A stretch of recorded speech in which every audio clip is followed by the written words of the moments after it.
Королівський флот і надалі ходитиме біля берегів Криму, бо це українські води. Так міністр оборони Великої Британії Бен Воллес прокоментував інцидент з учорашнім нібито обстрілом есмінця «Дефендер» біля мису Фіоленд. Він зауважив, що британські військово-морські сили неухильно дотримуються міжнародного морського права і ніхто не завадить мирному проходу. Речниця російського МЗС назвала позицію британського міністра брехнею в обличчя. Вчора в Міноборони агресора заявили, що відкрили вогонь на шляху «Дефендера», який вранці проходив неподалік окупованого Севастополя. І тоді есмінець Королівського флоту, на думку росіян, змінив курс. Це спростував журналіст медіакомпанії BBC, який перебував на борту «Дефендера» та разом з командою прямував з Одеси до грузинського порту Батумі. Він підтвердив, що есмінець прямує у 12 милях від Кримського узбережжя і бачить російські літаки та катер. Зафіксовані переговори між британськими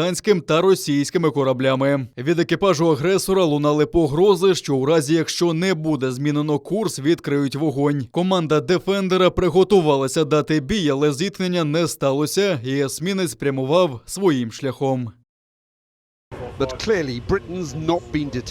Це свідчить про готовність Великої Британії закликати Росію дотримуватися міжнародного права, хоча це і має великий ризик. Jonathan Beale, BBC News, on board HMS Defender.